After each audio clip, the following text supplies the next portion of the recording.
கூட்டுறவு சங்க தலைவர். நான் 2018 அதிமுக ஆட்சி காலத்தில் இருக்கையிலேயே நம்ம திமுகவில் ஜெயித்த ஒரே தலைவர் நான் தான். தளபதியார் நம்ம தமிழ்நாட்டுக்கு நிறைய திட்டங்கள் செஞ்சுருக்காரு.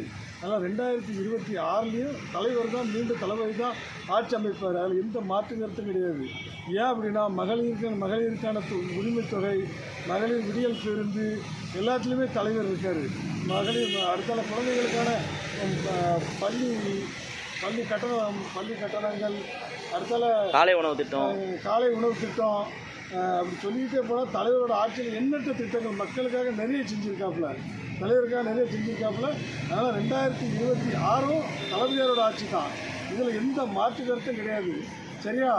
கூட்டணிகளும் தளபதியார் ஒரு ராஜதந்திரம் வளர்த்துருக்காரு. அந்த ராஜதந்திரத்தில் எல்லா கூட்டணி கட்சியும் இன்னைக்கு தளபதியார் கூட தான் இருக்குது. திமுக அசைக்க முடியாத ஒரு சக்தி. தமிழ்நாட்டில் 2026 திமுக அசைக்க முடியாத சக்தியாக உருவெடுக்க போகுது. சரியா? அதனால் எல்லோரும் சொல்லுவாங்க, விஜய் வந்துட்டார், ஏடிஎம்கே கூட்டணி இருக்குது அப்படின்ட்டு.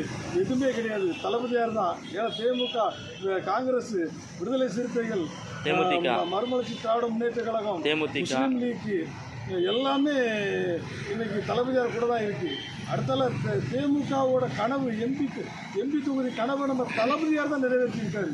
21 வருட கனவு, அவங்களோட 21 வருட கனவை இன்றைக்கி நம்ம தளபதியார் தான் நிறைவேற்றி கொடுத்துருக்காரு. அதனால் அவங்க நன்றி நம்ம தளபதியாருக்கு தான் சொல்கிறாங்க. அதனால் 2026 நம்ம தளபதியாரோட கரத்தை வலுப்படுத்துவோம். 200க்கு 200 தளபதியார் கையை நம்ம வெற்றியை தளபதியாருக்கு சமர்ப்பிப்போம். ரொம்ப நன்றி. நீங்கள் எந்த தொகுதியில் போட்டிடுறீங்கயா? நாங்கள் கடையநல்லூர் தொகுதியில் போட்டிக்கிடுறோம். கடையநல்லூர் தொகுதியில் எங்களுக்கு தளபதியார் நாங்கள் விருப்பமான கொடுத்துருக்கோம்.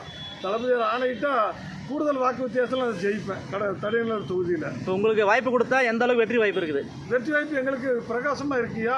ஏன் அப்படின்னா எங்களுக்கு கூட்டணி கட்சிகள், மனிதநேய உரிமை கழகம் எல்லாமே, எங்களுக்கு விடுதலை சிறுத்தைகள் எல்லாமே கடையநல்லூர் தொகுதியில் நல்லா இருக்குது. அடுத்த மக்களுக்கு நான் நிறைய நல்லது செஞ்சுருக்கேன்யா. இந்த மாதிரி கூட்டுறவு சங்கத்தில் இருக்கையில் 5 கோடி ரூபா தள்ளுபடி கிடச்சிது. அந்த காலத்தில் மக்கள்கிட்ட நான் 1 ரூபா கூட வாங்காமல் நேர்மையாக இருந்து செயல்பட்டு மக்களுக்கு அந்த தள்ளுபடியை கொடுத்துருக்கேன். அதனால் நான் கூடுதல் அதிக வாக்கு வித்தியாசத்தில் ஜெயிப்பேன். அங்கே பெண்களுடைய ஓட்டு எந்த அளவுக்கு இருக்குது? பெண்கள் தான் இன்றைக்கி ரொம்ப முக்கியமாக இருக்கிறாங்க. 100க்கு 100% தான் சொல்லணும். 100க்கு 100%. ஏன் அப்படின்னா இப்போ நம்ம 5000 ரூபா தளபதியார் கொடுத்தது, மகளிர் உரிமை தொகை யாருமே எந்த மாநிலத்திலுமே இந்த கதையை செய்யலை. எந்த மாநிலத்திலையுமே. ஏன்னா நடிகை ரோஜா கூட அன்றைக்கி பேசல சொன்னாங்க, தளபதியார் தான் பெண்கள் விஷயத்தில் உதாரணமாக இருந்துக்காங்கன்னு சொல்லி சொன்னாங்க. அது 100க்கு 100 உண்மையா. ரொம்ப உங்கள் பேரும்? என் பேர் மாரியப்பன், புதுப்பட்டி மாரியப்பன், ஆலங்குளம், தென்காசி மாவட்டம், ஆலங்குளம். சூப்பர். செல்வம் 200, படைப்பம் வரலாறு.